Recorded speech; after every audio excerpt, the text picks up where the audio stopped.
Hello दोस्तों, स्वागत है आप सभी का आपके अपने YouTube परिवार स्टडी विद गुप्ता क्लासेस में, जहां हम पढ़ रहे हैं इंग्लिश ग्रामर के क्लासेस को।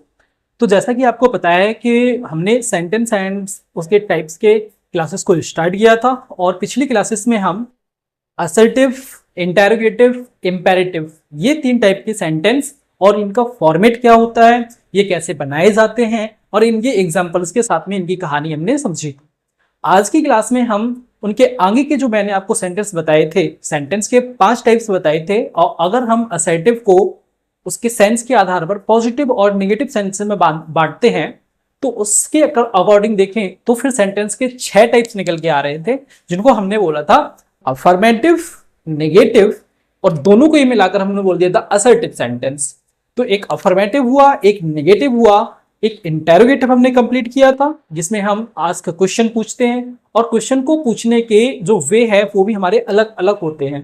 एक तो हम ऐसा क्वेश्चन पूछते हैं जिससे हमें आंसर या तो यस में या तो नो में मिलता है, जिसको हम कह देते हैं यस या नो टाइप इंटेरोगेटिव। और वहीं दूसरी साइड हम ऐसे क्वेश्चंस पूछते हैं जिसको हम बोलते हैं open closed, open ended question, जहां पर हमें एक्सप्लेन करना पड़ता है रिप्लाई देने के लिए। तो जब हम एक्सप्लेन करते हैं तो हमने उसको कह दिया था ओपन एंडेड क्वेश्चन वाला इंटेरोगेटिव या फिर क्वेश्चन वर्ड वाला इंटेरोगेटिव। ठीक है, इसके बाद फिर हमने तीसरा जो देखा था असर्टिव, इंटेरोगेटिव, और फिर तीसरा जो देखा था वो था हमारा कौन सा, इंपेरेटिव सेंटेंस। इंपेरेटिव सेंटेंस में हमने ये देखा था कि अगर हमें ऑर्डर देना, रिक्वेस्ट करनी है, एडवाइस देना है, सजेशन देना है या प्रपोजल देना है किसी को, तो उसके लिए हम जिस सेंटेंस का यूज करते हैं वो सेंटेंस हमारा इंपेरेटिव सेंटेंस था। और इंपेरेटिव सेंटेंस में भी आपने देखा था कि उसको भी हम दो तरीके से बना रहे थे, यानी हमने जब उसके फॉर्मेट आपको बताए थे तो फॉर्मेट में मैंने आपको बताया था कि हम मेन वर्ब की फर्स्ट फॉर्म प्लस ऑब्जेक्ट के साथ में सेंटेंस को स्टार्ट करते हैं, या फिर कहीं कहीं हम उसको लेट के साथ में भी स्टार्ट करते हैं। ठीक है, तो हम अपने 3 सेंटेंस को कवर कर चुके थे पिछली वाली क्लासेस में। एक असर्टिव को, दूसरा इंटेरोगेटिव को, और तीसरा जो हमारा था वो था इंपेरेटिव। अब जो हमारे दो रिमाइंडर रह चुके, जो बच चुके हैं, वो है हमारे exclamative sentence and optative sentence. तो आज की क्लास में हम एक्सक्लेमेटिव और ऑप्टेटिव सेंटेंस के बारे में पढ़ेंगे कि ये कैसे बनते हैं, कैसे दिखते हैं, किसी सेंटेंस में हम इसको कैसे पहचाने, यानी इनकी आइडेंटिफिकेशन क्या है, इनका फॉर्मेट क्या है, कैसे इनको हम बनाते हैं। तो चलिए स्टार्ट करते हैं, और पहले हम करते हैं एक्सक्लेमेटिव सेंटेंस के बारे में, फिर बाद में बात करेंगे ऑप्टेटिव सेंटेंस के बारे में। तो अब हेडिंग हम डालेंगे एक्सक्लेमेटिव सेंटेंस। तो आप सभी अपने कॉपी पे हेडिंग डाल लें एक्सक्लेमेटिव सेंटेंस। एक्सक्लेमेटिव,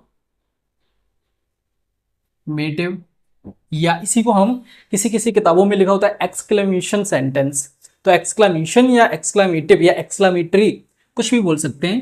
तो एक्सक्लेमेटिव सेंटेंस के अगर बारे में हम बात करें तो इसको पढ़ने से पहले हमें एक पार्ट ऑफ स्पीच के बारे में मैंने आपको बताया था, जब मैं बेसिक क्लास करा रहा था, तो मैंने उसमें आपको एक पार्ट ऑफ स्पीच के बारे में बताया था, इंटरजेक्शन के बारे में। और वहां मैंने आपको ये मेंशन भी किया था कि जब हम एक्सक्लेमेटिव सेंटेंस को पढ़ रहे होंगे तो उस एक्सक्लेमेटिव सेंटेंस में इंटरजेक्शन वर्ड का यूज होता है, क्योंकि बिना इंटरजेक्शन वर्ड के एक्सक्लेमेटिव सेंटेंस नहीं बनते हैं। या मैं ऐसा कहूं कि अधिकांश एक्सक्लेमेटिव जो सेंटेंस हैं वो इंटरजेक्शन वर्ड की हेल्प से ही बने होते हैं। और इसी का दूसरे टाइप जो है वो हम व्हाट आ या सच आ या हाउ, इनसे भी हम सेंटेंस को बना लेते हैं। ठीक है, तो एक्सक्लेमेटिव सेंटेंस को पढ़ने से पहले हमें सबसे जरूरी बात है कि हम उस पार्ट ऑफ स्पीच जो मैंने अभी आपको बताया है इंटरजेक्शन के बारे में थोड़ी सी बात कर लें कि आखिर इंटरजेक्शन होता क्या है। फिर इसके जब हम पार्ट ऑफ स्पीच में इसको अलग से पढ़ेंगे तब उसके बारे में हम पूरी डिटेल से जानकारी लेंगे। पर एक्सक्लेमेटिव सेंटेंस के लिए हमें उसकी थोड़ी सी जानकारी, यानी उसकी बेसिक जानकारी के बारे में पता होना चाहिए कि इंटरजेक्शन वर्ड होते क्या हैं और ये किस प्रकार के होते हैं, और क्यों इन्हें हम एक्सक्लेमेटिव सेंटेंस में यूज करते हैं। तो हम इसको पढ़ने से पहले थोड़ी सी इंटरजेक्शन वर्ड के बारे में कहानी को समझेंगे, और हम नीचे हेडिंग इसके हम बनाएंगे कौन सी, इंटरजेक्शन वर्ड। इंटरजेक्शन वर्ड, क्योंकि अगर इसको नहीं हम सही से समझेंगे तो हमारा जो एक्सक्लेमेटिव सेंटेंस है उसका जो मूल कॉन्सेप्ट है वो हमें समझ में नहीं आने वाला है। तो हमें सबसे पहले इंटरजेक्शन वर्ड के बारे में जानना होगा कि आखिर ये इंटरजेक्शन जो वर्ड है वो होता क्या है और कैसे हम इसका एक्सक्लेमेटिव सेंटेंस में यूज करते हैं। तो इंटरजेक्शन वर्ड के बारे में अगर मैं आपसे कहूं तो सबसे पहली बात तो ये है कि ये एक पार्ट ऑफ स्पीच है, जो कि मैंने आपको बेसिक क्लास में बताया था कि हमारे पास 8 पार्ट ऑफ स्पीच होती है। उन्हीं 8 पार्ट ऑफ स्पीच में से एक इंटरजेक्शन भी होता है। अब इंटरजेक्शन को समझने से पहले, इंटरजेक्शन शब्द को समझने से पहले हम एक छोटी सी स्टोरी आपको बताते हैं और इस स्टोरी के बेस पर हम इंटरजेक्शन वर्ड के कॉन्सेप्ट को समझने की कोशिश करते हैं। तो जैसा अगर मैं आपसे कहूं कि ये एक हमारी क्लास है, कोई भी क्लास, और यहां पर टीचर हैं जो पढ़ा रहे हैं और यहां स्टूडेंट्स बैठे हुए। क्लास में कुछ एक ऐसा टॉपिक चल रहा है जो बहुत ही सीरियस है, यानी उस पर ध्यान देना बहुत जरूरी है, वरना इन बच्चों का एग्जाम में बहुत कुछ बिगड़ सकता है। तो टीचर बड़ी ही सतर्कता के साथ में, बड़ी केयरफुल होकर के वो टॉपिक पढ़ा रहा है और बच्चे होते ही शरारती हैं। और उन बच्चों, इन स्टूडेंट्स में से कुछ स्टूडेंट्स ऐसे होते भी हैं जो बहुत ही ज़्यादा नटखट होते हैं। यानी कुछ दोस्त ऐसे होते हैं कि अगर वो क्लास में आकर के बाहर की बात नहीं कर लें क्लास के अंदर, तब तक उनका पैसा वसूल होता ही नहीं है। तो ऐसे जब यहाँ पर टीचर कुछ कॉन्सेप्ट पढ़ा रहे होते हैं तो ये सारे बच्चों में से अगर मैं पहले वाले बच्चे को और यानी ये रो में, एक साइड रो में बैठे हुए हैं, और जो ये वाला है, जो ये वाला बच्चा है, अगर मैं इसको बोल दूं कि ये राम जो है और ये उसका दोस्त श्याम है। श्याम के टीचर बहुत ही अच्छे तरीके से सब्जेक्ट को पढ़ा रहे होते हैं और तभी राम के माइंड में कुछ खुरापाती आइडियाज आते हैं, और वो खुरापाती आइडियाज अगर ये श्याम राम को नहीं बताता है तो उसके बाद उसके पेट में वो बात पचती नहीं है। टीचर ने सभी बच्चों से कह रखा है कि अगर किसी ने भी क्लास में कुछ भी तरीके से बात करने की कोशिश की तो उसको बहुत ज्यादा पनिशमेंट मिलेगी और उसको क्लास से बाहर कर दिया जाएगा। और जो क्लास आज जिस टॉपिक पर क्लास चल रही है वो टॉपिक एग्जाम के लिए बहुत ही महत्वपूर्ण है। अगर क्लास से जो भी बाहर हुआ तो उसका एग्जाम में मतलब कुछ बिगड़ सकता है। तो सारे लोग बड़े ही ध्यान से टीचर्स के लेक्चर को, टीचर्स के द्वारा पढ़ाए जा रहे टॉपिक को बड़ी ध्यान से सुनते हैं और समझने की कोशिश करते हैं। वहीं श्याम के मन में खुराफाती आइडियाज या कुछ बात ऐसी आती है जो अपने मित्र राम को बताना चाहता है। जब वो राम को बताने के लिए इशारे से उसको टच करता है या छूता है और बोलता है कि अरे सुन तो से, तो राम एक बार पीछे जैसे ही मुड़कर देखता है, टीचर की निगाह तुरंत राम पर पड़ती है और टीचर उसको डांट देता है। और जैसे ही डांट देता है, भड़का देता है, टीचर कहता है अगर अब तूने बात की तो पकड़कर मुंडी तोड़ देंगे। तो अब होता क्या है कि जो श्याम है उसके मन में तो अभी भी वो बात है, वो तो उसे बताना ही चाहता है। राम सामने टीचर के बैठा है और बिल्कुल शांत बैठ जाता है क्योंकि टीचर ने उसको धमका दिया है। श्याम फिर से एक बार बोलता है हाथों से, सुन तो सही। बोलता था ना, राम बोलता है ना, तो फिर कहता है सुन तो सही। फिर राम मना कर देता है। वो फिर एक बार बोलता है सुन तो सही। फिर राम एक बार मना कर देता है।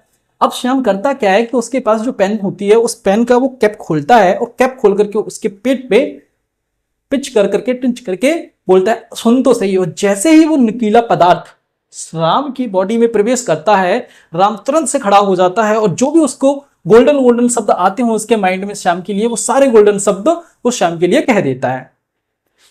तो जो वो गोल्डन शब्द वो बोला उस समय, तो क्या उसने वो प्लान कर रखा था पहले से कि अगर श्याम मुझे पेन की निब टच करेगा तो मैं उसके लिए ये प्यारे प्यारे से जो शब्द हैं उनको दूंगा। अब भाई दोस्ती में कौन से प्यारे शब्द, कौन से गोल्डन वर्ड होते हैं वो जानते हैं। तो वो गोल्डन वर्ड्स जो हैं राम ने पहले से अपने माइंड में प्लान करके नहीं रखे थे।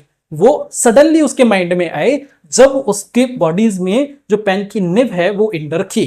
जैसे ही पेन की निब उसके बॉडी में इंटर की तो उससे तुरंत जैसे इंटर की तो उसके मुख से जो भी निकला होगा, यानी उसके दिमाग में जो वर्ड आएंगे होंगे वो कौन से होंगे, आउच या ओ, ऐसे कुछ शब्द होंगे। और बाद में गोल्डन शब्द श्याम के लिए निकले होंगे।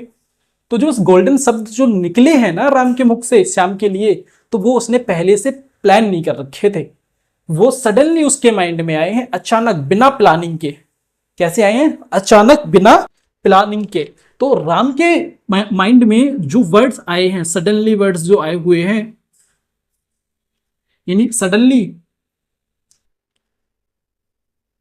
All of a sudden, all of a sudden एक फ्रेज होता है, एक फ्रेज होता है जिसका मीनिंग होता है without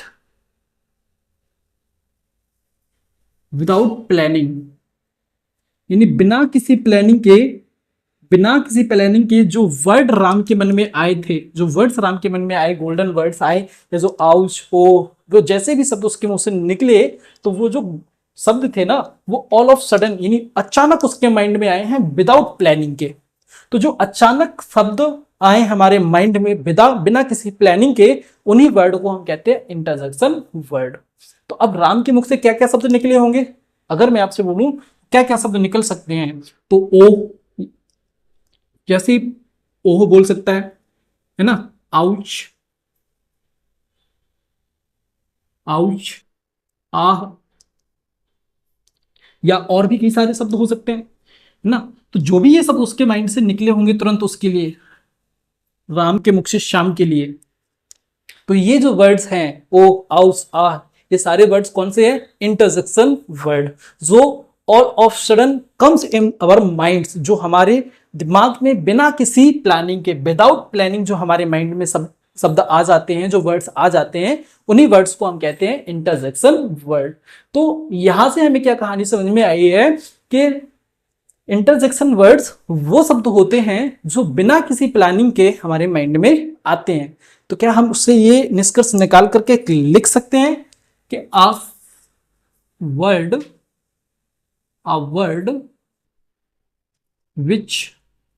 that comes in our mind,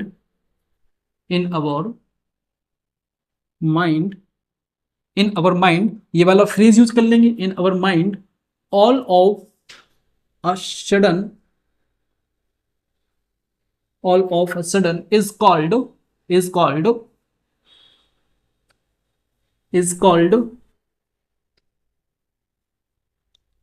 interjection word, is called interjection word. क्या कहते हैं हम उनको, इंटरजेक्शन वर्ड, यानी ऐसे शब्द जो ऑल ऑफ सडन, मैंने बताया कि ऑल ऑफ सडन एक फ्रेज है, ऑल ऑफ सडन क्या है, एक फ्रेज है जिसका मीनिंग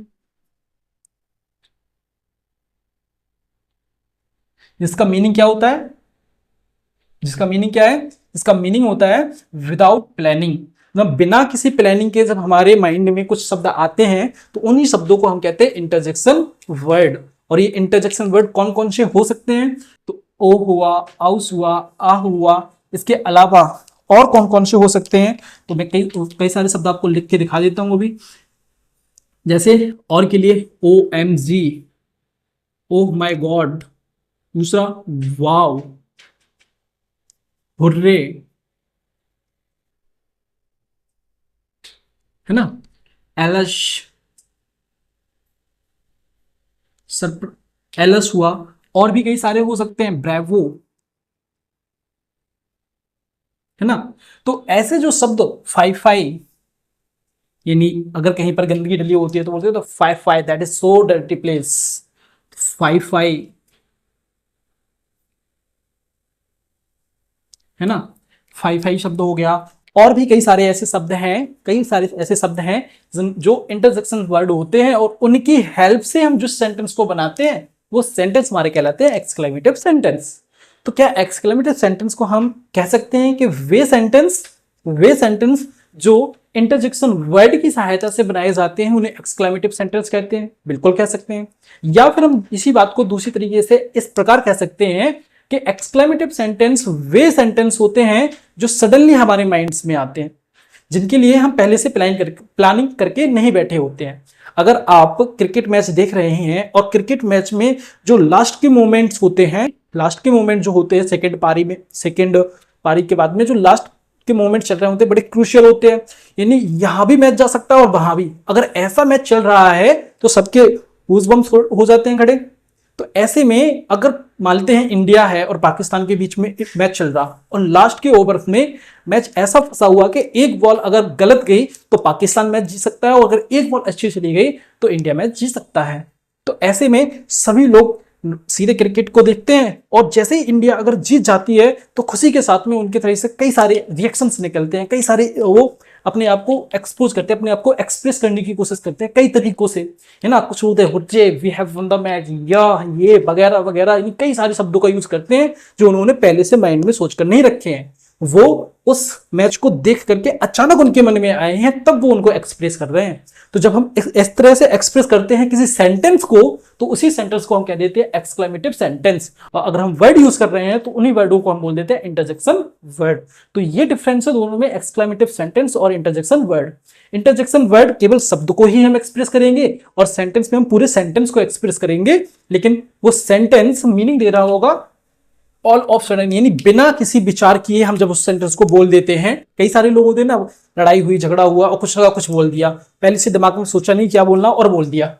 तो जब वो शब्द बोलते हैं ना, या जो सेंटेंस वो बोलते हैं, उन्हीं सेंटेंस को हम कहते हैं एक्सक्लेमेटिव सेंटेंस। तो एक्सक्लेमेटिव सेंटेंस की डेफिनेशन हम कुछ इस तरीके से लिख सकते हैं कि a sentence,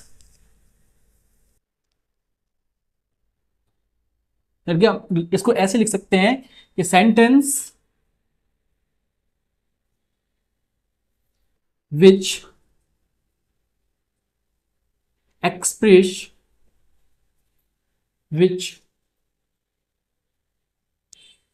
a sentence which expresses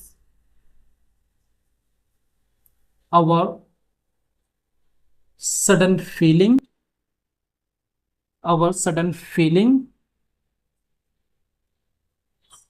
emotion, ideas etc।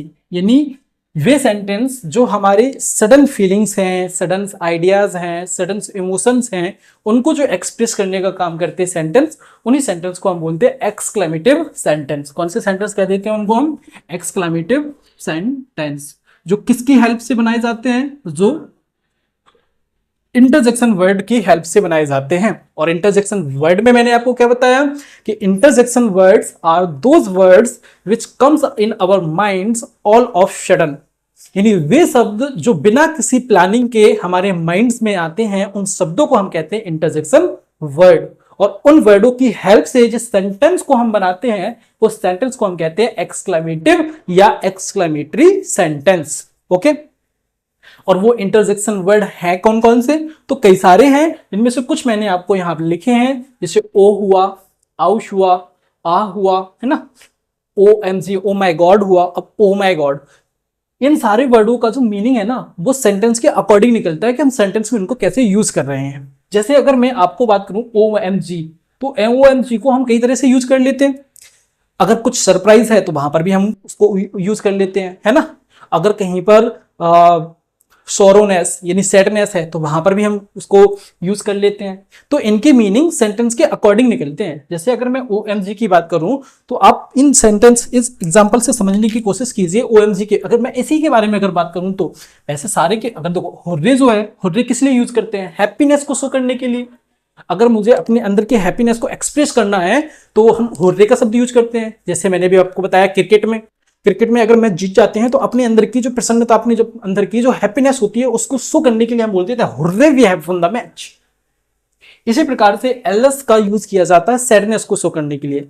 LS का मतलब होता है बड़ी दुखी बात है, एलएस ही डाइड, बड़े दुख से कहना पड़ रहा है कि वह अब नहीं रहा, है ना। तो एलएस का यूज कर लेते हैं, ब्रेवो का यूज कर लेते हैं बहादुरी के लिए, किसी की प्रशंसा के लिए, किसी के प्रपोजल के लिए, किसी के अप्लॉज के लिए।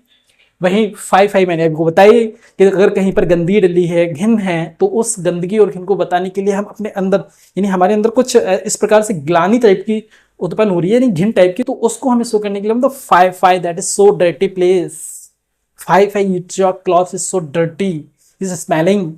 तो वहां पर हम किनका यूज कर लेते हैं? 5 इंटरजेक्शन वर्ड का यूज कर लेते हैं।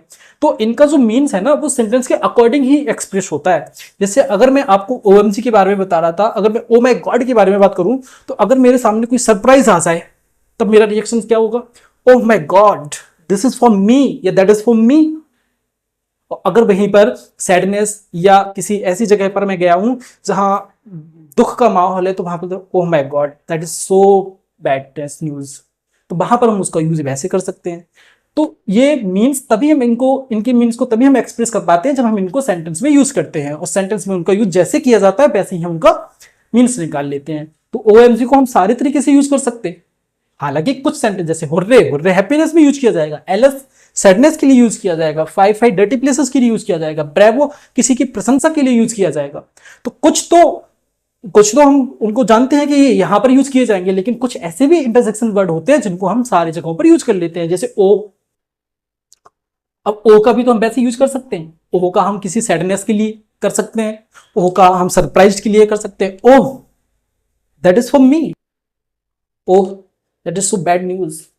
तो वहां पर हम उनका सेंटेंस और जो स्पीकर का इंटेंशन है, उस स्पीकर के इंटेंस के अकॉर्डिंग हम उसकी मीनिंग को पता करते हैं। तो इन इंटरजेक्शन वर्डों की हेल्प से, हालांकि इनसे ज्यादा भी इंटरजेक्शन वर्ड होते हैं, जब हम इंटरजेक्शन को पढ़ेंगे तब वहां पर हम उनकी बात अच्छे से करेंगे। तो जब हम इन इंटरजेक्शन वर्ड की हेल्प से जिस सेंटेंस को बनाते हैं वो एक्सक्लेमेटिव सेंटेंस होता है। और इन इंटरजेक्शन वर्ड के जस्ट बाद आपको एक मार्क देखने के लिए मिलेगा जिसे हम बोलते हैं एक्सक्लेमेशन का मार्क। क्या कहते हैं? Exclamation mark. यानी इन सेंटेंस के अंत में नहीं, इन सेंटेंस का जो इंटरजेक्शन वर्ड होते हैं, उन इंटरजेक्शन वर्ड के तुरंत बाद क्या होगा? एक्सक्लेमेशन का मार्क, और उसके बाद फिर सेंटेंस लिखा होगा। क्या लिखा होगा? सेंटेंस, फिर सेंटेंस। अब सेंटेंस के बाद में फिर फुल स्टॉप की बात कही जाएगी। ओके, तो इस प्रकार का इसका ये फॉर्मेट होता है, और इस फॉर्मेट में ही हम इस सेंटेंस को बनाते हैं। Interjection word, exclamation mark plus sentence. और अगर मैं बात करूं विदाउट, अगर मैं आपको बात करूं आपसे,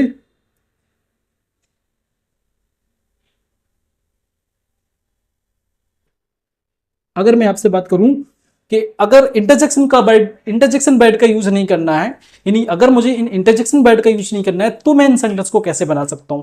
तो इन सेंटेंस को बनाने के लिए फिर इसका जो फॉर्मेट होता है उसको मैं, अगर इसी बात को मैं ऐसा बोलूं कि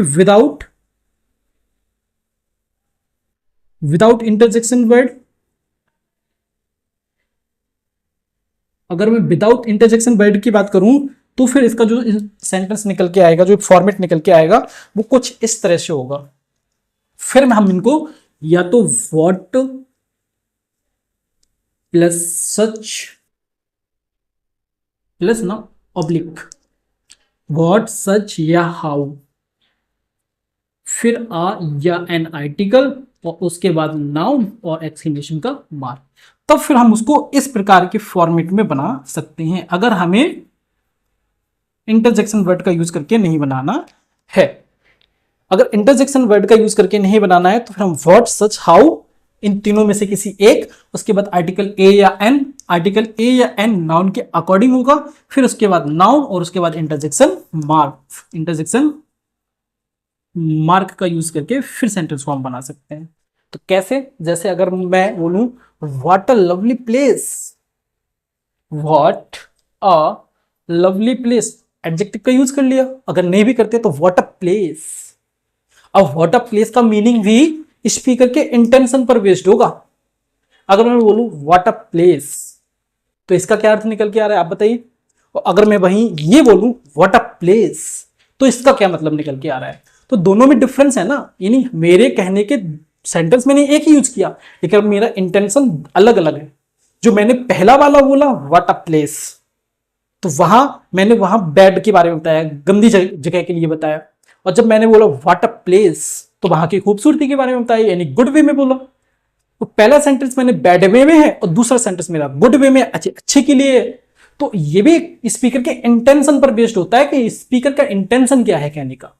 तो अगर हम स्पीक की बात करें, जब हम बोलते हैं स्पीकिंग की, तब हम स्पीकिंग में तो समझ सकते हैं देख करके, लेकिन अगर सेंटेंस लिखा हुआ कॉपी में, तब इसका कौन सा वे माने, गुड वे या बैड वे, तब ये ऑलवेज गुड वे में ही होते हैं। अगर आपको सेंटेंस में लिखा है कि व्हाट अ प्लेस, तो फिर वहां पर आपको सोचना नहीं है, वहां पर वो गुड वे में ही है। वहां पर वो गुड वे में ही बोला जा रहा है, जो भी बात बोली जा रही है ना वो गुड वे में बोला जा रही है इन सेंटेंस के लिए। इनमें तो हमें स्पष्ट हो जाएगा, अगर OMG यूज किया उसके बाद जो सेंटेंस है, सेंटेंस हम पता कर लेंगे कि सेंटेंस किस वे में है, गुड वे में या बैड वे में। वैसे इन शब्दों हुर्रे हैप्पीनेस के लिए तो गुड वे में होगा, एलएस बैड वे में होगा, तो हम इनको सेंटेंस के अकॉर्डिंग ही देखते हैं। ठीक है, अगर आपको इतनी बात समझ में आई है तो आप फटाफट से इतना नोट कीजिए, फिर हम बढ़ते हैं अपने अगले वाले सेंटेंस के एक्सक्लेमेटिव सेंटेंस के बारे में। अच्छा, इनके कुछ एग्जांपल्स की बात अगर मैं करूं तो समझ में तो आ गया होगा ना। एग्जांपल के लिए मैं अभी लास्ट में आपको बताऊंगा, लेकिन समझ में तो आ गया ना कि कैसे बनाना है। इंटरजेक्शन वर्ड लगाएंगे, उसके बाद एक्सक्लेमेशन। जैसे अगर मैं इसका एक एग्जांपल आपको यहां पर शो करूं, इसका एक एग्जांपल अगर मैं दूं तो इसके एक एग्जांपल जैसे मैं OMG से ही बना लेता हूं, तो मैं लिखा oh my god, oh my god, oh my god, he is dead, he is die, he is dead. तो अब इस सेंटेंस में जो बनाया है, तो सबसे पहले हमने क्या यूज किया, इंटरजेक्शन वर्ड, इंटरजेक्शन वर्ड, फिर एक्सक्लेमेशन का मार्क, फिर जो सेंटेंस हमारा ये यहां से यहां तक एक सेंटेंस है, सेंटेंस का यूज कर लिया हमने। तो इसी फॉर्मेट में बन गया ना सेंटेंस, इस वाले फॉर्मेट में बन गया। सबसे पहले इंटरजेक्शन वर्ड कौन सा, ओ माय गॉड, फिर एक्सक्लेमेशन का मार्क ले लिया, और फिर सेंटेंस है आगे का। तो ये अगर मैं इसको हटा दूं तो वो तो फिर असर्टिव सेंटेंस हो गया ना, ही इज डेड, यस या no, he is dead, yes या नो, कौन सा हो जाएगा। इसको अगर मैं हटा दूं, इसको हटा करके अगर बोलूं तो ही इज डेड, असर्टिव सेंटेंस। तो इस सेंटेंस में हमने किस वर्ड का यूज किया, इंटरजेक्शन वर्ड का। तो सेंटेंस में इंटरजेक्शन वर्ड का यूज करके अब अगर मैं बोलूं कि अब ये कौन सा सेंटेंस है, तब आप कह सकते हैं कि अब ये जो हमारा सेंटेंस बना है ये है हमारा कौन सा, एक्सक्लेमेटिव सेंटेंस। कौन सा है, एक्सक्लेमेटिव सेंटेंस। तो इनकी प्रैक्टिस के लिए मैं आपको बहुत सारे क्वेश्चन दूंगा, उसमें आप कर लेना। और वही अगर मैं इसकी बात करूं तो फिर हम व्हाट का, सच का या हाउ, यानी इनमें से किसी का भी, या तो इसका या सच का या हाउ, और इसके बाद एन आर्टिकल का यूज करके नाउन को लिख करके एक्सक्लेमेशन का मार्क लगा देते हैं, तो भी वो एक्सक्लेमेटिव सेंटेंस बन जाता है। जैसे मैंने अभी आपसे बोला भी है, जैसे मैं अगर आपको इसका एग्जांपल एक यहां पर दूं तो मैं लिख सकता हूं व्हाट अ प्लेस, है ना, लिख सकता कि नहीं लिख सकता, what a place, such a girl, such a girl. तो इस तरीके से एग्जांपल्स इनके भी बना सकते हैं। तो ये हुआ हमारा कौन सा सेंटेंस, एक्सक्लेमेटिव सेंटेंस। तो एक्सक्लेमेटिव सेंटेंस में हमने अभी कितना देखा कि एक्सक्लेमेटिव सेंटेंस वे सेंटेंस होते हैं जिनकी हेल्प से हम अपनी फीलिंग्स को, सडन फीलिंग्स को, हम अपनी सडन फीलिंग्स को, हम अपनी इमोशंस को, हम अपने आइडियाज को जो हमारे विदाउट प्लानिंग हमारे माइंड्स में आते हैं उनको एक्सप्रेस करने के लिए यूज करते हैं। इनको बनाने के लिए हम दो तरीके से इनको बना सकते हैं, एक तो इंटरजेक्शन वर्ड का यूज करके, और दूसरा व्हाट, सच या हाउ ऐसे शब्दों का यूज करके हम इस सेंटेंस को बना सकते हैं। तो इंटरजेक्शन वर्ड की हेल्प से हम इनको कैसे बनाते हैं, इसको जानने से पहले हमें जानना पड़ेगा कि इंटरजेक्शन वर्ड होते क्या हैं। तो इंटरजेक्शन वर्ड क्या होते हैं, इसके लिए मैंने आपको एक छोटी सी कहानी बताई है। इस छोटी सी कहानी से हमें यह समझ में आ गया कि इंटरजेक्शन वर्ड वे वर्ड होते हैं जो हमारे माइंड में विदाउट प्लानिंग आते हैं और सडनली आते हैं, अचानक, यानी हम उनके लिए प्लान करके नहीं बैठे होते हैं कि हमें ये शब्द बोलना है, वो सडनली ही हमारे माइंड में आते हैं, एक्सप्रेस होते हैं। उन्हीं सेंटेंस, उन वर्डों की हेल्प से हम जिस सेंटेंस को बना लेते हैं वही हमारा एक्सक्लेमेटिव सेंटेंस हो जाता है। तो इंटरजेक्शन वर्ड में मैंने आपको क्या बताया कि a word that comes in our mind all of sudden, यानी विदाउट प्लानिंग, जो विदाउट प्लानिंग, जो बिना किसी प्लानिंग के हमारे माइंड्स में आते हैं, हमारे माइंड्स में आते हैं, उनको हम क्या कहते हैं, इंटरजेक्शन वर्ड कहते हैं। जैसे oh, ouch, OMG, oh my god, wow, hurray, alas, bravo, fie fie, etc, कई सारे हो गए, phi fie, etc.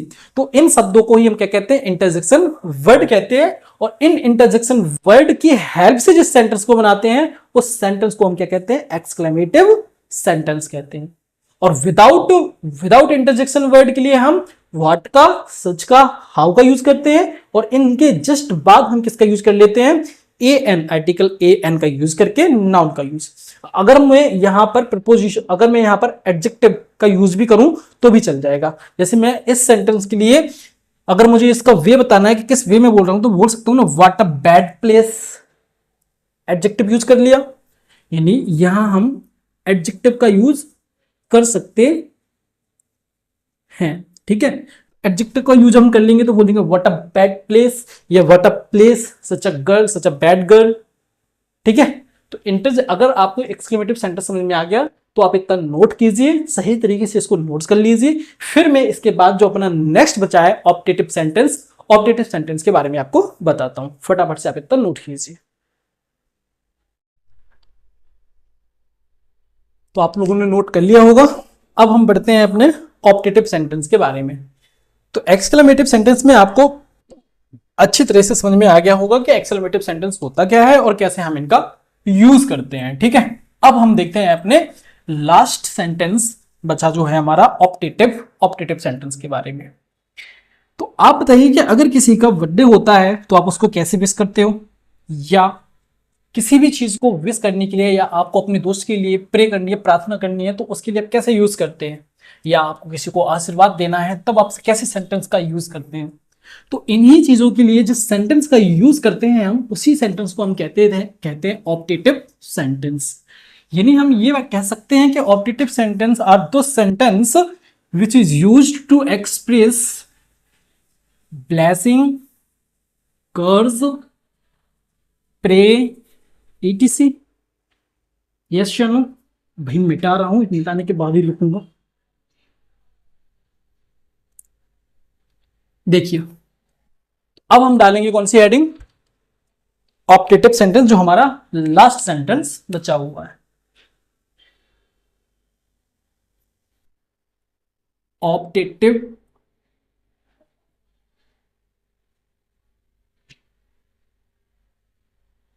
Sentence, optative sentence, वे sentence, sentence, a sentence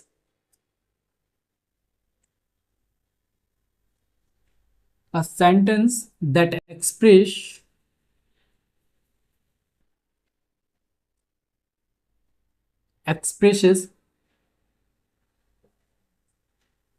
that expresses what expresses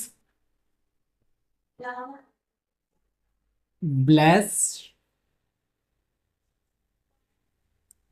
curse, pray, है ना। ब्लैश हुआ, कर्ज हुआ, प्रे हुआ, तो इनको एक्सप्रेस करने के लिए हम जिस सेंटेंस का यूज करते हैं उन सेंटेंस को हम क्या कहते हैं, ऑप्टेटिव सेंटेंस कहते हैं। क्या कहते हैं, ऑप्टेटिव सेंटेंस। या फिर विश, किसी को अगर विश करना हो तो उसके लिए भी हम किस सेंटेंस का यूज करते हैं, बोलो, ऑप्टेटिव सेंटेंस का यूज करते हैं। जैसे examples,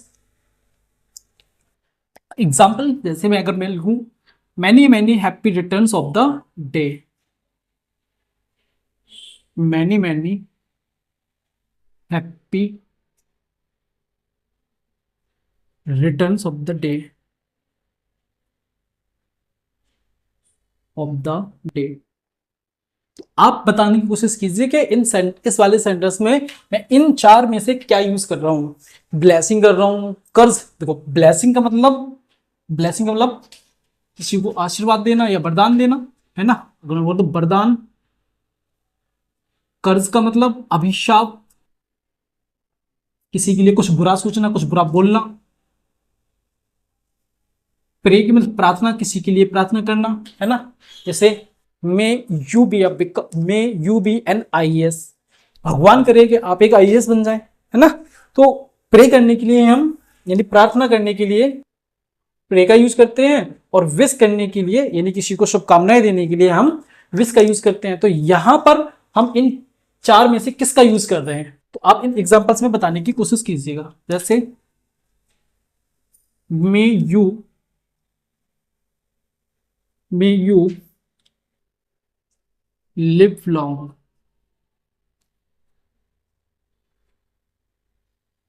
may he died,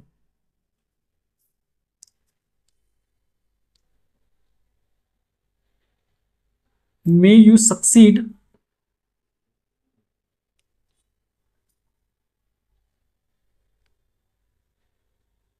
may you go to hell,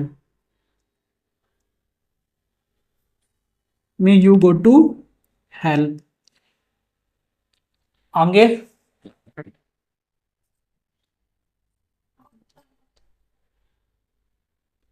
happy Christmas day, happy कुछ भी बोल सकते हैं, happy new year.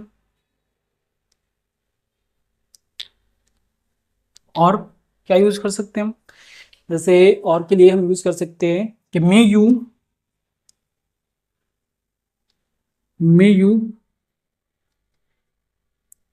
Become a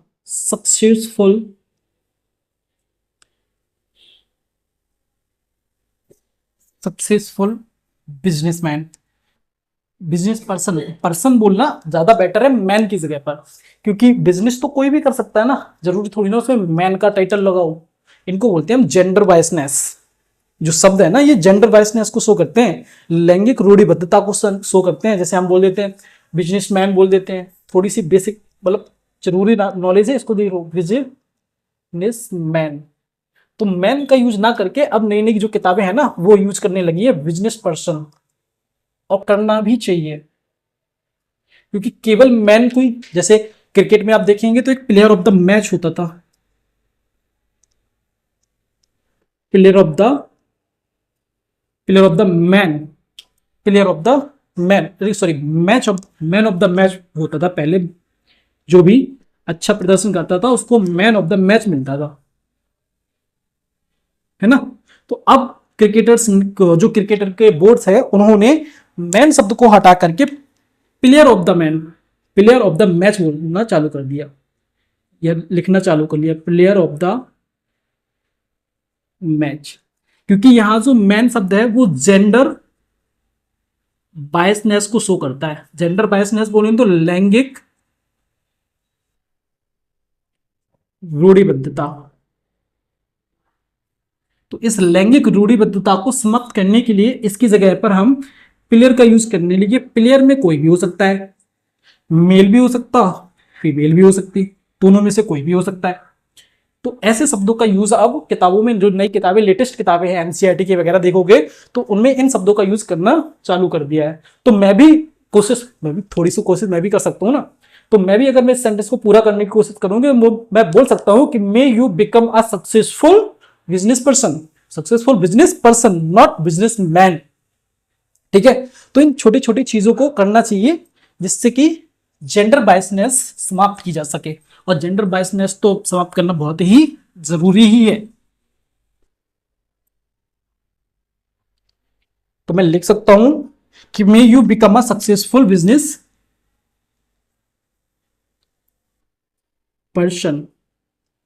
तो आप बताने की कोशिश कीजिए इन 6 सेंटेंस में कि इनमें क्या शो कर रहा है, क्या शो करने की कोशिश कर रहा हूं मैं। तो आप देखेंगे कि many many happy returns of the day, कहीं ना कहीं किसी को विश किया जा रहा है उसके लिए, है ना। Many many happy returns of the day, many many happy returns of the birthday वगैरह वगैरह।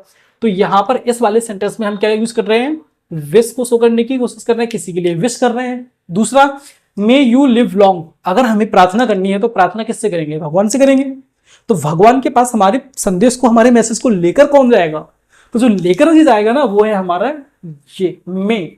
यहां ये मे एक मॉडल वर्ब है, और मॉडल वर्ब्स का हर जगह अलग अलग यूज किया जाता है ना। तो यहां पर जो मे है, इस मे का अर्थ निकल के आता है भगवान करे, भगवान करे, भगवान करे यू लिव लॉन्ग, तुम दीर्घ आयु हो, भगवान करे तुम दीर्घ आयु हो, यानी लंबी आयु जियो।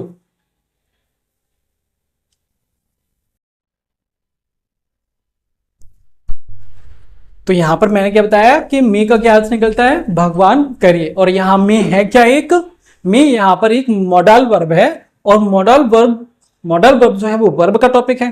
जब हम पार्ट ऑफ स्पीच वर्ब के बारे में पढ़ेंगे तब वहां पर हम इन मॉडल्स वर्ब का कैसे यूज किया जाता है, कहां कहां पर इनका यूज होता है और किस किस सेंस में इनका यूज होता है, वहां इनको हम अच्छे से देखेंगे।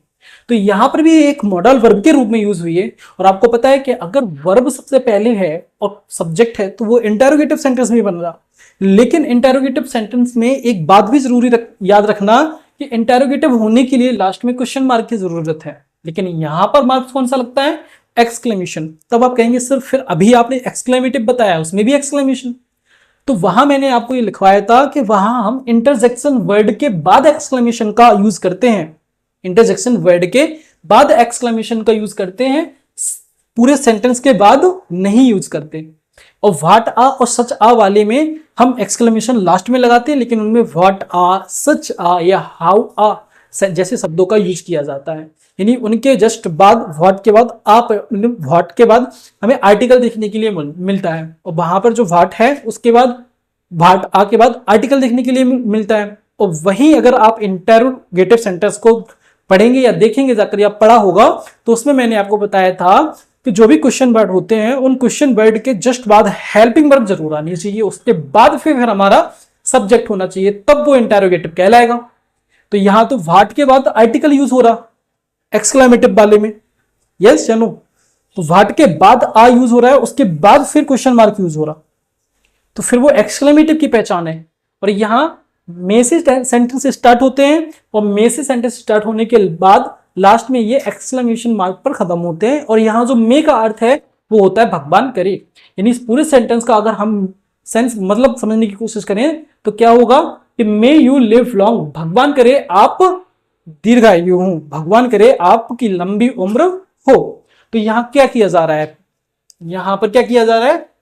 वरदान दिया जा रहा है, ब्लेस किया जा रहा है, या हो सकता है प्रार्थना की जा रही हो, है ना? बोलते हैं ना जब छोटे बच्चे या कोई भी किसी के पैर छूता है तो बोल देते हैं मे यू लिव लॉन्ग, है ना? तो उन्हीं सेंटेंस को हम बोलते हैं ऑप्टेटिव सेंटेंस, जो ब्लेसिंग, कर्स, प्रे या विश इनको एक्सप्रेस करने का काम करते हैं, उन्हीं को हम कहते हैं ऑप्टेटिव सेंटेंस। जैसे मे ही डाई, भगवान करे वह टपक जाए, भगवान करे वह टपक जाए या चला जाए या जो हो जाए, ऐसे होना नहीं चाहिए। लेकिन यहां पर क्या सेंस है? वो किसी के लिए अभिशाप बद्दुआ कर रहा है, भगवान से किसी के लिए बद्दुआ मांग रहा है, तो यहां पर सेंटेंस का ये मीनिंग निकल के आ रहा है। May you go to hell, यहां पर भी वही है, भगवान करे भाड़ में जाए, भाड़ में जाओ। हैप्पी न्यू ईयर विश किया जा रहा है ना? दूसरा, may you become a successful business person, भगवान करे तुम एक सक्सेसफुल बिजनेस पर्सन बन जाओ। तो यहां पर क्या कर रहे हैं? विश कर रहे हैं, उसके लिए प्रार्थना कर रहे हैं, सॉरी विश नहीं, प्रे कर रहे हैं भगवान से उसके लिए, उसकी सफलता के लिए। तो ऐसे सेंटेंस को हम कहते हैं ऑप्टेटिव सेंटेंस। तो यहां पर हमारे जो सेंटेंस और सेंटेंस के जिस काइंड्स को यानी जिन टाइप्स को हम पढ़ने चालू किया था, स्टार्ट किया था, उसकी कहानी हमारी यहां पर होती है समाप्त, जिसमें हमने कुल मिलाकर के 5 सेंटेंस के बारे में बात की। असर्टिव, मैं आपको बता देता हूं, मैंने यहां पर अभी हम लोग ने सेंटेंस जो पढ़ रहे थे उसमें हमने 5 सेंटेंसों की बात की। असर्टिव सेंटेंस वे सेंटेंस जो पॉजिटिव और नेगेटिव सेंस देते हो। दूसरा हमने देखा कौन सा? Interrogative sentence. तो इंटेरोगेटिव सेंटेंस में मैंने बताया था कि जब हमें क्वेश्चन पूछना होता है तो क्वेश्चन पूछने के लिए हम जिस सेंटेंस का यूज करते हैं वो सेंटेंस हमारा कहलाता है इंटेरोगेटिव सेंटेंस। इंटेरोगेटिव सेंटेंस में क्वेश्चन को पूछने के तरीके भी मैं बताए थे कि हम 2 तरीके से क्वेश्चन को पूछते हैं। एक तो ऐसा क्वेश्चन जिसको हम कहते हैं ओपन एंडेड क्वेश्चन, और दूसरा मैंने आपको बताया था एक वो क्वेश्चन जो क्लोज्ड एंडेड क्वेश्चन होता है। क्लोज एंडेड क्वेश्चंस में जो रिप्लाई होता है वो हमें यस या नो में मिलता है, यानी उसके रिप्लाई की लिमिटेशन हम बांध देते हैं। तो जब उसका रिप्लाई हमें यस या नो में मिलता है तो मैंने आपको बताया था कि उस वाले इंटेरोगेटिव सेंटेंस को हम कहते हैं यस नो टाइप इंटेरोगेटिव, जो हेल्पिंग वर्ब से स्टार्ट होते हैं। वहीं ओपन एंडेड क्वेश्चन था उसमें हमें रिप्लाई में एक्सप्लेन करना पड़ता है, डिस्क्राइब करना पड़ता है। तो उसी को हमने आपको बोल दिया था कि इसको हम कहते हैं डिस्क्रिप्टिव इंट्रोगेटिव, या ये वाले जो सेंटेंस हैं वो क्वेश्चन वर्ड से स्टार्ट हो रहे थे, तो इसीलिए मैंने आपको बोला था कि इनको हम कह सकते हैं WH इंटेरोगेटिव, या WH फैमिली से जो स्टार्ट होते हैं वो वाले इंटेरोगेटिव। फिर जब तीसरा सेंटेंस हमने देखा था वो था हमारा कौन सा? Imperative sentence. इंपेरेटिव सेंटेंस वे सेंटेंस इंपेरेटिव सेंटेंस के बारे में क्या बताया था? क्या sentence which is used to express order, है ना, रिक्वेस्ट, सजेशन, प्रपोजल, यानी जब हम किसी को आदेश देने के लिए या किसी से प्रार्थना करने के लिए, यानी रिक्वेस्ट करने के लिए, किसी को कमांड देने के लिए, किसी को सलाह यानी सजेशन देने के लिए, सुझाव देने के लिए, एडवाइस देने के लिए, किसी को प्रपोजल यानी उसके प्रस्ताव देने के लिए, जब हम इन सारे सेंटेंसों के लिए जिस सेंटेंस का यूज करते हैं ना, इन सारी बातों को कहने के लिए हम जिस सेंटेंस का यूज करते हैं, तो वो था हमारा कौन सा? Imperative sentence. और इंपेरेटिव सेंटेंस को मैंने बताया था कि उसका फॉर्मेट होता है कि मेन वर्ब की फर्स्ट फॉर्म होगी, उसके बाद में फिर ऑब्जेक्ट के बाद कुछ बात कही जाएगी। और दूसरा लेट से भी बनाया जाएगा, जैसे लेट मी टीच, मुझे पढ़ाने दो, है ना, लेट्स गो, उसे जाने दो, लेट्स डू इट, यह करने दो, है ना। और वहीं पर अगर मैं बोलूं stand up, sit down, go there, come here, है ना, close the door, open the door, please give me a glass of water, तो ये सारे सेंटेंस ऑर्डर, सजेशन वगैरह इन सारी चीजों को शो करने के लिए यूज किए जा रहे हैं और मेन वर्ब की फर्स्ट फॉर्म से बनाए जा रहे हैं, इसीलिए हम इनको कहते हैं इंपेरेटिव सेंटेंस। तो इंपेरेटिव सेंटेंस पढ़ा था। उसके बाद जो हमारा चौथा सेंटेंस था, जो हमने आज किए चौथा और पांचवा, तो चौथा जो मैंने आपको बताया था फोर्थ वाला, तो फोर्थ कौन सा था हमारा? एक्सक्लेमेटिव सेंटेंस, जिसमें मैंने आपको बताया था कि अगर हम अपनी सडन फीलिंग्स को, सडन इमोशंस को, सडन आइडियाज को एक्सप्रेस करने के लिए जिस सेंटेंस का यूज करते हैं, उस सेंटेंस को हम कहते हैं कौन सा सेंटेंस? Exclamative sentence. और एक्सक्लेमेटिव सेंटेंस में मैंने आपको ये भी बताया कि इन सेंटेंस को बनाने के लिए दो तरीके होते हैं। एक तो हम इनको इंटरजेक्शन वर्ड की हेल्प से बना सकते हैं, दूसरा इनको हम व्हाट, सच या हाउ के बाद आर्टिकल ए और एन का प्रयोग करके, उसके बाद नाउन का प्रयोग करके बना सकते हैं। दोनों ही तरीके मैंने आपको बताए कि हम उनको कैसे बनाते हैं। उनको जैसे हम बनाते हैं ना, वही उनकी आइडेंटिफिकेशन है पहचानने के लिए। अगर मैं मान के चलता हूं आपको, मैं अगर 10-15 सेंटेंस दे दूं और मैं आपसे बोलूं कि इनमें से सेंटेंस के काइंड्स बताइए, कौन सा सेंटेंस किस काइंड का है, यानी कौन सा असर्टिव है, कौन सा इंटरोगेटिव है, कौन सा अफर्मेटिव है, सारों को अलग अलग करके लिखिए या उनमें बताइए कि ये कौन कौन से हैं। तो आप जो उनका फॉर्मेट है उसी के बेसिस पे तो बताएंगे। जैसे अगर मैं बोलूं ये सेंटेंस कौन सा है, तो आप इसका फॉर्मेट देखेंगे ना कि मे से स्टार्ट हो रहा है, किससे स्टार्ट हो रहा है? मे से स्टार्ट हो रहा है, और लास्ट में एक्सक्लेमेशन का मार्क। तो जो सेंटेंस मे से स्टार्ट हो और एक्सक्लेमेशन का मार्क हो और इसका अगर सेंस निकालोगे तो सेंस कर्ज का निकल रहा है, तो सेंटेंस कौन सा है? ऑप्टेटिव सेंटेंस है। वैसे एक्सक्लेमेटिव सेंटेंस में भी हम उसके सेंस पर जाते हैं, यानी हमको दो तरीके से बनाते हैं ना, इंटरजेक्शन वर्ड के यूज से और व्हाट, सच या हाउ वाले शब्दों से स्टार्ट करके। तो इंटरजेक्शन वर्ड में मैंने आपको बताया वही कहानी, जो वर्ड्स सडनली हमें माइंड में आते हैं बिना विदाउट प्लानिंग की, जिसके लिए मैंने छोटी सी कहानी भी आपको बताई है। तो उन सेंटेंसों को, उन वर्ड की हेल्प से जिन सेंटेंस को बनाते हैं वो एक्सक्लेमेटिव सेंटेंस होते हैं। और लास्ट हमने जो पांचवा अपना देखा है वो है हमारा ऑप्टेटिव सेंटेंस। तो ऑप्टेटिव सेंटेंस वे सेंटेंस जिनमें हम एक्सप्रेस करते हैं ब्लेसिंग को, कर्ज को, प्रे को और विश को। तो इनको एक्सप्रेस करने के लिए जिन सेंटेंस का यूज हम करते हैं वो होता है ऑप्टेटिव सेंटेंस, और ये ज्यादातर आपको है ना मे से स्टार्ट होते हुए दिखेंगे और लास्ट में एक्सक्लेमेशन का मार्क लगा होगा। कुछ सेंटेंस जैसे कि happy new year, many many happy returns of the day, है ना, बेस्ट ऑफ लक, ये जो सेंटेंस है ना, ये सेंटेंस जैसे इसी में अगर आप लिखना चाहें तो लिख सकते हैं ना, बेस्ट ऑफ लक। बहुत सारे होते हैं, कॉन्सेप्ट समझो अपने आप बना लोगे, बेस्ट ऑफ लक। तो ऐसे सेंटेंस जो है ना, इन सेंटेंस को हम कहते हैं ऑप्टेटिव सेंटेंस। तो यहां तक हमारी जो सेंटेंस की कहानी थी वो हमारी हुई यहां पर समाप्त। अब मैं आपको ब्रीफ में 2 मिनट में आपको जहां तक मैं अभी पहुंच चुका हूं वो समझाता हूं। फिर इसके बाद जो हमें वो नाउन वाला टॉपिक, जो हमारा पार्ट ऑफ स्पीच, पहली पार्ट ऑफ स्पीच है, उसको हम कल की क्लास से स्टार्ट करेंगे। और आपको इसी चैनल पर साइंस की क्लासेस भी जल्दी से मिलने वाली है, यानी कि कल आपको साइंस की क्लास भी मिलेगी, जिसमें हम फिजिक्स, केमिस्ट्री और बायोलॉजी जो अपकमिंग कॉम्पिटिटिव एग्जाम्स हैं, जैसे रेलवेज है जिनमें साइंस पूछी जाती है, उनके लिए वो बड़े बेनिफिशियल होने वाली हैं। तो आप उनके लिए भी हमारे साथ जुड़े रहिए। तो अब मैं आपको ये बता दूं कि हमारी इंग्लिश ग्रामर में हम कहां तक पहुंचे हैं। कहीं ज्यादा नहीं, बेसिक ये अभी हमने खत्म किया है। अब हम जो अपनी स्टार्ट करेंगे अगली क्लास से, वो हमारा पार्ट ऑफ स्पीच होगा। और पहला पार्ट ऑफ स्पीच हम जो स्टार्ट करने वाले हैं वो होगा नाउन को हम एकदम बेसिक से लेके फंक्शनल लेवल तक जो कॉम्पिटिटिव में नाउन पूछी जाता है ना, उसको कंप्लीट करेंगे। तो उसके लिए आप जो एकेडमिक्स में है, यानी जो 11th-12th क्लास में है, 9th-10th में है, वो भी उसको देख सकते हैं। और जो कॉम्पिटिटिव एग्जाम्स की तैयारी कर रहे हैं उनके लिए तो वो बेनिफिशियल है ही, यानी उन्हीं के लिए, वो उन्हीं के पर्पस के लिए वो बनी हुई है जो कॉम्पिटिटिव एग्जाम्स की तैयारी कर रहे हैं, जिसमें इंग्लिश पूछी जाती है, चाहे वो फिर जनरल उसकी ग्रामर हो या फिर कॉम्प्रहेंसिव हो या पैसेज हो, जो भी सब है वो धीरे धीरे आपको सब कराया जाएगा।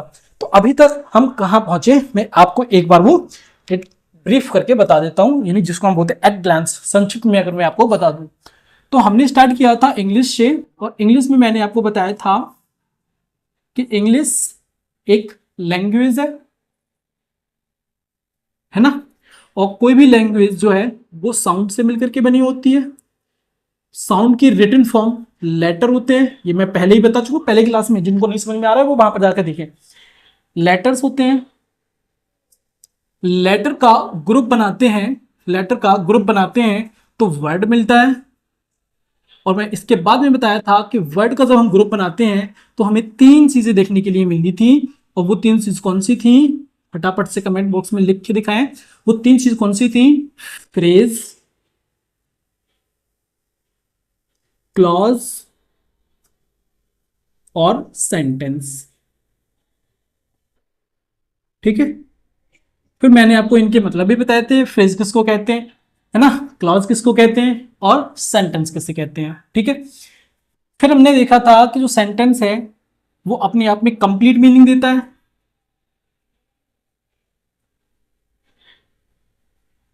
वो कंप्लीट मीनिंग शो करता है ना।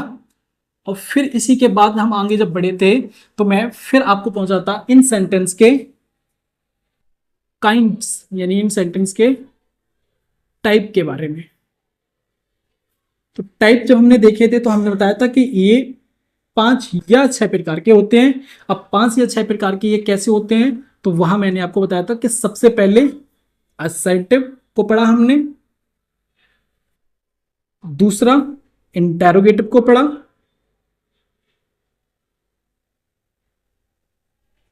तीसरा जो सेंटेंस है वो हमने इंपेरेटिव देखा,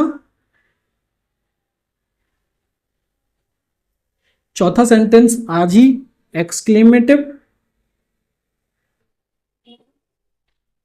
और जो 5 है वो हमारा ऑप्टेटिव। अब यहां पर 6 लिखे हैं, तो 5 कैसे होती है तो समझ में आ गए, 6 ये कैसे होते हैं, अगर मैं इसको दूसरे पेन से लिखूं तब आपको जैसे समझ में आएगा। ये जो 6 हैं, ये 6 ऐसे होते हैं कि जो हमारा असर्टिव सेंटेंस है ना, इसको हम इसके सेंस के आधार पर 2 भागों में हमने इसको कैटेगराइज कर दिया था, 2 भागों में हमने इसको बांट दिया था, अफर्मेटिव और दूसरा नेगेटिव। अफर्मेटिव किसको बोला था, जो पॉजिटिव सेंस देते थे, यानी वे सेंटेंस जो पॉजिटिव सेंस देते थे, है ना, पॉजिटिव सेंस।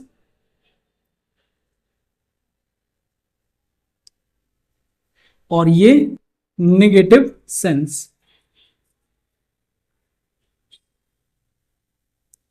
है ना। जैसे अगर मैं एक एग्जांपल लिखूं दोनों का ही,